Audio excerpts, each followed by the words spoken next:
हम इस जमीन पर रहते हैं, एक ऐसा सयारा जो हमें मुकम्मल तौर पर जाना पहचाना लगता है, लेकिन हकीकत यह है कि हम जमीन का सिर्फ एक छोटा सा हिस्सा ही जान पाए हैं।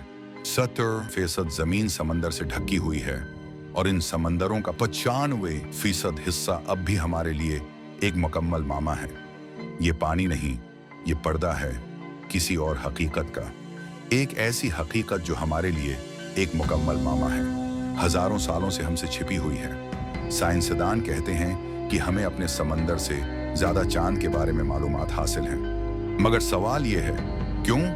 आखिर हमने उस अंधेरे की गहराई में जाने की संजीदा कोशिश क्यों नहीं की? या क्या हम गए थे और कुछ ऐसा देखा कि फिर कभी वहां जाना मुनासिब न समझा? पिछले कुछ बरसों में जो आवाजें गहरे समंदर से रिकॉर्ड हुई हैं, जैसे मशहूर ब्लू, वो आम आवाजें नहीं थी। उनकी ताकत इतनी ज्यादा थी कि पूरा बहराल काहिल गूंज उठा। फिर आई ब्लू 2 जो मजीद गहरी और अजनबी लग रही थी, जैसे कोई सविया हुआ जाग रहा हो या कोई दरवाजा खुलने वाला हो।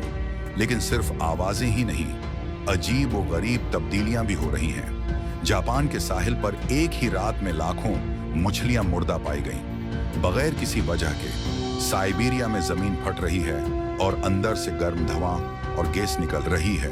अंटार्कटिका की बर्फ तेजी से पिघल रही है और कई जगहों पर ग्लेशियर्स के नीचे खाली गार जैसे मकामात दरियाफत हो रहे हैं, जिनमें से कुछ में हैरान कुन मकनातीसी लहरें मौजूद हैं। साइंसदान हैरान हैं, आखिर उनमें क्या है? दूसरी तरफ अफ्रीका में अचानक 30 किलोमीटर लंबी दरार नमूदार हुई है और कहा जा रहा है कि अफ्रीका 2 हिस्सों में बंटने के अमल में है।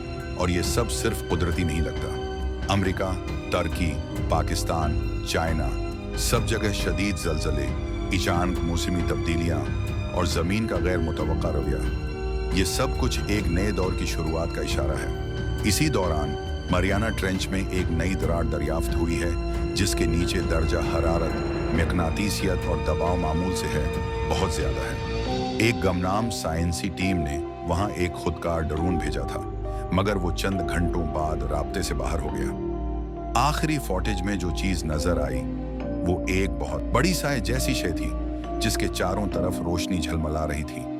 वो कोई मछली नहीं थी, न ही कोई सबमरीन, वो कुछ और था। क्या ये वही मखलूक है जिसका जिक्र दुनिया की पुरानी तहजीबों में मिलता है? सुमेरी, माया, इनका और हथी की कदीम हिंदू वो यूनानी नुसूस में एक दीवाकामत समंदरी मखलूक का जिक्र मौजूद है, जो जमीन के तह में कैद है और जब जमीन अपनी हदों से तजावुज करेगी तब वो वापस आएगी। एक और हैरान कुन बात, हालिया दिनों में अमेज़न जंगल के बीच में एक छोटा सा शहर दरियाफत हुआ, जो कि सदियों से मिट्टी तले छिपा हुआ था। इस शहर की दीवारों पर अजीब निशान थे, जो समंदर में देखी गई कुछ मखलूकात से मुशाबहत रखते हैं। क्या कभी जमीन पर ऐसी तहजीब रहती थी जो समंदर की ताकत से जुड़ी हुई थी? क्या अटलांटिस सिर्फ अफसाना है, या वो तहजीब जो बहुत आगे निकल गई थी और खुद तबाह हो गई? नासा और NOAA की हालिया रिपोर्ट्स बताती हैं कि जमीन की सतह के नीचे कुछ बेकायदा कमजोरी वाले पॉइंट्स पैदा हो चुके हैं, जहां किसी किस्म की तवानाई की हरकत हो रही है, जैसे कोई अंदर से धीरे धीरे बीदार हो रहा हो। शायद वो वक्त आ रहा है जिसका जिक्र कदीम किताबों में है कि जमीन अपना तवाजुन खो देगी, पानी उठ खड़े होंगे और वो मखलूक जो हजारों सालों से सो रही है वापस आएगी। हम आज ऐसे दौर में हैं जहां सच और झूठ के दरमियान फासला खत्म होता जा रहा है। साइंस, अफसाना, तारीख और मुस्तकबिल सब एक निक्ते पर आकर मिल रहे हैं, और वो निक्ता है गहरे समंदर की तह, वो मकाम जहां वक्त खत्म हो जाती है और शायद कोई और हकीकत शुरू होती है। तो सवाल ये है, क्या हम तैयार हैं या सिर्फ इंतजार कर रहे हैं किसी ऐसी चीज का जो हमसे इंतकाम लेने के लिए आ रही है? समंदर खामोश जरूर है, मगर हमेशा के लिए नहीं।